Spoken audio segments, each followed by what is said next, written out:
So welcome back to our YouTube channel. आज हम लोग लेने वाले हैं फाउंडेशन कोर्स 1 का unit 1 overview of Indian society. Basically ये हमारा लेक्चर 1 है जिसका नाम हम लोग स्टार्ट करने वाले हैं ओवरव्यू ऑफ इंडियन सोसाइटी की। इंडियन सोसाइटी जो है वो किस तरह की होती है, यानी कि ओवरव्यू देखने वाले हैं क्या कि इंडियन जो कल्चर है, इंडिया की जो सोसाइटी है वो किस तरह की होती है। ठीक है, और मैं आपको बता दूं कि ये जो पर्टिकुलर लेक्चर है ये सिर्फ और सिर्फ FY जो है, यानी कि जो प्लेन कोर्सेज है FY के या फिर जो सेल्फ फंडेड कोर्सेज है उनके लिए है, यानी कि FY BSc BA BCom या फिर BAF के लिए ये सारे जो कोर्सेज है उनके लिए ये सिर्फ पर्टिकुलर लेक्चर है। तो स्टार्ट करते देना अपने लेक्चर को। तो सबसे पहले स्टार्ट करने से पहले मैं आपको बता देता हूँ कि आपका जो सेमेस्टर 1 है उसके अंदर कौन सा कंटेंट पेपर में आने वाला है, यानी क्या क्या आपको पढ़ाई करनी है। तो सिलेबस जो है बेसिकली आपको 5 यूनिट्स आने वाले। सबसे पहला जो है वो है ओवरव्यू ऑफ इंडियन सोसाइटी, जिसको आज से हम स्टार्ट करेंगे। सेकेंड है कंसेप्ट ऑफ डिस्पैरिटी 1, तीसरा जो है वो है कंसेप्ट ऑफ डिस्पैरिटी 2, चौथा है द इंडियन कॉन्स्टिट्यूशन और पांचवा है significant aspect of political process. ये जो पांचों यूनिट्स है ये आपके पेपर में आने वाले यूनिट्स, मतलब आप चैप्टर समझ सकते हो। मे बी आपको 12 तक अभी तक आइडिया होता होगा चैप्टर्स का, बट यहाँ पर हम यूनिट्स पढ़ेंगे इन्हें। तो ये जो 5 यूनिट्स आपके पेपर में आने वाले हैं, तो आपको एक एक करके हम अपने आने वाले लेक्चर्स के अंदर जो हमारे फ्यूचर में लेक्चर्स आएंगे उनके अंदर हम सारे जो यूनिट्स हैं उनको क्लियर कर लेंगे। तो आप चैनल को सब्सक्राइब कर लो आगे वाली वीडियोस को देखने के लिए, और इस वीडियो को अभी लाइक भी कर दो। तो स्टार्ट करते हैं अपने लेक्चर को। तो आज का जो हमारा टॉपिक है, जो सबसे पहला जो हमारा टॉपिक है वो है इंडिया एज मल्टीकल्चर सोसाइटी। तो सबसे पहले जो यूनिट का नाम है ओवरव्यू ऑफ इंडियन सोसाइटी, उसका मतलब मैं आपको बता देता हूँ कि आखिर हमारी जो इंडिया की जो सोसाइटी है वो किस तरह के की है, यानी कि उनका जो कल्चर है या फिर उनका जो ट्रेडिशन है, उनका जो बेसिकली हमारा इंडिया जो है वो किस तरह का है वो बताया जाता है इस चैप्टर के अंदर। तो काफी सारी चीजें बताई जा रही है। तो सबसे पहला जो टॉपिक है वो है इंडिया एज मल्टीकल्चर सोसाइटी, यानी कि इंडिया जो है वो मल्टीकल्चर सोसाइटी है, यानी इंडिया के अंदर एक से ज्यादा बहुत सारे कल्चर्स है। ठीक है, तो उसी के बारे में बताया जा रहा है। तो स्टार्ट करते हैं then. Indian society is pluralistic in nature. सबसे पहले मैं आपको बता देता हूँ प्लुरलिस्टिक का मतलब क्या होता है। तो देखो, प्लुरलिस्टिक का मतलब होता है एक से ज्यादा होना, यानी कि हमारे कंट्री के अंदर, हमारी इंडिया के अंदर एक से ज्यादा कल्चर्स जो है वो एग्जिस्ट करते हैं। ऐसी नेचर की हमारी कंट्री है, हमारी इंडिया है। Pluralism refers to the existence of groups within a nation or society with difference in ethnic origin, cultural patterns, languages, religions, etc. यानी कि यहाँ पे बताया जा रहा है कि प्लुरलिज्म का मतलब आखिर क्या होता है, यानी कि प्लुरलिस्टिक नेचर जो हमने अभी बताया मैंने आपको, उसका मतलब क्या होता है, वो क्या बताना चाहते हैं। तो प्लुरलिज्म का मतलब होता है कि एक से ज्यादा बहुत सारे ग्रुप्स जो है वो एग्जिस्ट करते हैं एक नेशन के अंदर या फिर एक सोसाइटी के अंदर, वो भी अलग अलग एथिक्स के साथ में, यानी कि उनकी अलग अलग मान्यताएं होती है। यानी कि कोई होता है भगवान को मानता है, कोई किसी और को मानता है। ऐसे अलग अलग एथिक्स होते हैं, अलग अलग कल्चर पैटर्न होते हैं, अलग अलग मतलब कल्चर्स को मानते हैं उन लोग। फिर उनका लैंग्वेज भी अलग अलग होता है, यानी कोई गुजराती में बोलता है तो कोई हिंदी में बोलता है, कोई भैया में बोलता है, ऐसे अलग अलग लैंग्वेजेस में बोलते हैं। एंड देन उनका जो धर्म होता है वो भी डिफरेंट होता है।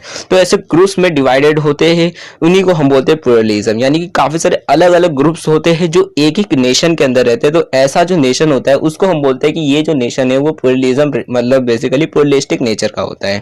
ठीक है, नाउ अब ये जो दूसरा पॉइंट है वो देख लेते हैं। India as we see today consist of several groups with different identities, that is multi ethnic, multilingual, multi religious and multi cultural.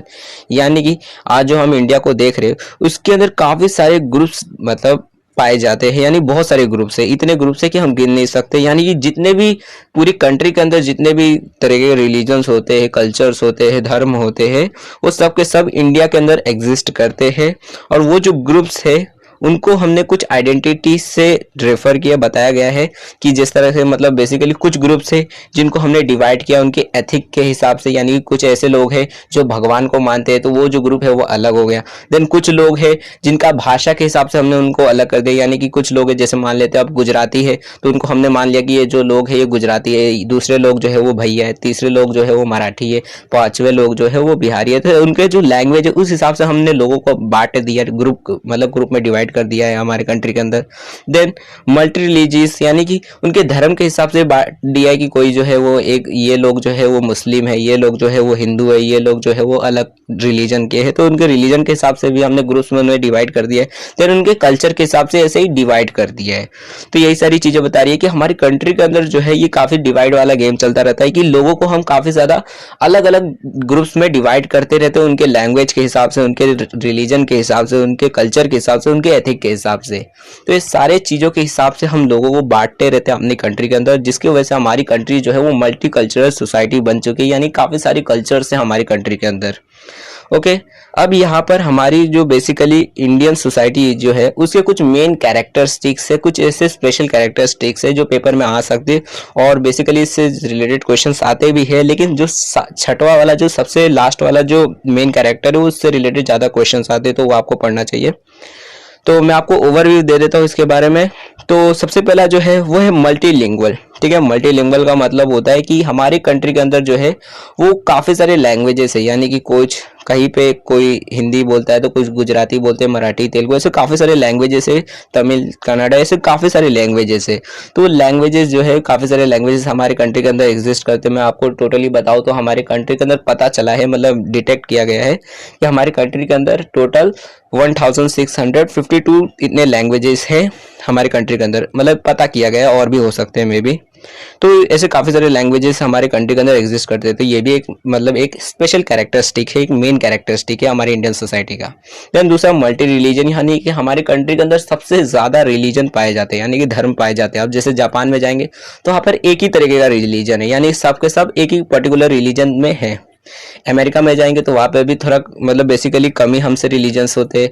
Then Britain में जाएंगे तो वहाँ पे भी कम ही रिलीजन्स रहते हैं, लेकिन हमारी कंट्री के अंदर बहुत ज़्यादा रिलीजन्स है, यानी कि दुनिया के जितने भी रिलीजन्स हैं वो हमारे कंट्री के अंदर है। मतलब बेसिकली हर एक कंट्री का जो रिलीजन होता है वो हमारे कंट्री के अंदर ही एग्जिस्ट करता है, क्योंकि हमारी कंट्री का कोई ऑफिशियल रिलीजन नहीं ऐसे डिक्लेयर किया गया है कि हमारा जो कंट्री है वो एक मुस्लिम कंट्री है या फिर एक हिंदू कंट्री, ऐसा कुछ नहीं बताया गया है कि हमारा कंट्री जो है वो एक हिंदू कंट्री है। लेकिन माना जाता है कि हमारा कंट्री हिंदू ही कंट्री है, बट क्योंकि हमारा जो कंट्री है उसकी ज़्यादातर जो पॉपुलेशन है, मतलब 80% जो पॉपुलेशन है वो हिंदू ही है, इसलिए माना जाता है कि हिंदू ही हमारी कंट्री है, बट फिर भी ऑफिशियली डिक्लेयर नहीं किया गया है।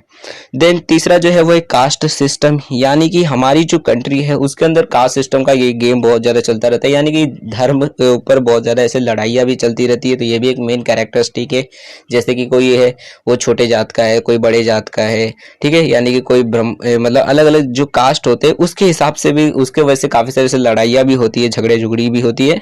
तो ये भी एक कैरेक्टरिस्टिक है कि हमारे कंट्री के अंदर काफ़ी सारा कास्ट भी पाए जाते हैं।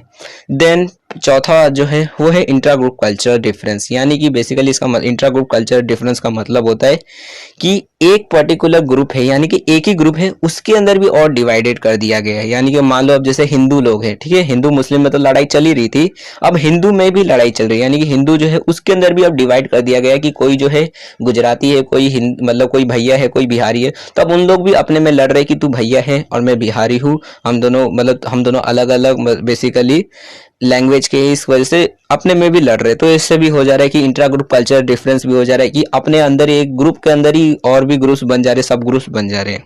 ठीक है, देन पांचवा वाला जो है वो है इन्फ्लुएंस ऑफ वेस्टर्न कल्चर। इसका मतलब बेसिकली ये है कि जब देखो हमारा जो कंट्री है इंडिया, उसके अंदर पहले सबसे पहले तो काफ़ी सारे लोग आए हैं हमारे कंट्री के अंदर, जिन्होंने हमारे पर राज किया, यानी कब्जा कर लिया हमारी कंट्री के अंदर, हमें गुलाम बना दिया गया। जैसे एक बार पोर्टुगीज आए थे, वो भी हमें गुलाम बना दिए थे। देन फिर उसके बाद जो हम ब्रिटिश आए थे वो 150 साल तक हमसे गुलामी करवाए थे। तो काफ़ी सारे ऐसे लोग आए हैं जो हमसे काम मतलब हमारी करवाते, हमसे मतलब बेसिकली बोले तो हमारा इस्तेमाल करते और हमारे ऊपर राज करते। तो ऐसे इसके वजह से क्या हुआ कि जो वेस्टर्न कल्चर यानी बाहर देश का जो कल्चर था वो हमारे ऊपर काफ़ी ज़्यादा अफेक्ट पड़ गया, और हमारा जो इंडियन कल्चर था उसको काफ़ी ज़्यादा इन्फ्लुएंस कर दिया वेस्टर्न कल्चर ने, जिसकी वजह से हमारे काफ़ी सारे जो हैबिट्स थे, कल्चर, हमारा जो ट्रेडिशन था वो काफ़ी ज़्यादा अफेक्ट पड़ गया और थोड़ा बहुत चेंजेस उसके अंदर आ गए। तो वो इन्फ्लुएंस के बारे में बताया जा रहा है कि किस तरह से पोर्टुगीज आए और किस तरह से ब्रिटिश आए और हमारा जो कल्चर था उसको अफेक्ट कर दिया। तो उसके बारे में भी बताया जा रहा है। देन लास्ट वाला जो सबसे इम्पोर्टेंट जो बेसिकली मेन कैरेक्टरिस्टिक्स है, जो पेपर में सबसे ज़्यादा पूछा जाता है और काफ़ी इंपॉर्टेंट भी है और काफ़ी इंटरेस्टिंग भी है ये, जिसके अंदर basically contribution from various races, यानी कि यहाँ पर ये बताया जा रहा है कि कैसे अलग अलग जो जात है, अलग अलग जो जात के लोग होते हैं वो किस तरह से मदद करते हैं हमारी कंट्री के अंदर, अपना कंट्रीब्यूशन देते हैं ताकि हमारी कंट्री का कुछ बेसिकली डेवलपमेंट हो सके। तो काफ़ी सारे ऐसे मतलब बेसिकली जात के लोग होते हैं जो अपना अपना कंट्रीब्यूशन देते हैं, अपनी अपनी हेल्प करते हैं ताकि ग्रोथ हो सके। ठीक है, तो ये सारी चीज़ें हम अपने नेक्स्ट लेक्चर के अंदर देखने वाले, एकदम डिटेल में लेने वाले, पर्टिकुलरली सबको सेपरेटली हम पढ़ेंगे अपने आने वाले नेक्स्ट लेक्चर के अंदर। तो अगर आपको वो वाली वीडियो देखनी है तो इस वीडियो को क्लिक कर दो, वरना इस वीडियो को अपने दोस्तों का शेयर कर दो, चैनल को सब्सक्राइब कर देना उस नेक्स्ट वीडियो को देखने के लिए। और इस वीडियो को लाइक नहीं किया तो अभी तक लाइक कर लो, और कमेंट सेक्शन में बताना वीडियो कैसा लगा है, और कोई भी क्वेश्चन होता है तो कमेंट सेक्शन में आप लोग पूछ सकते हो।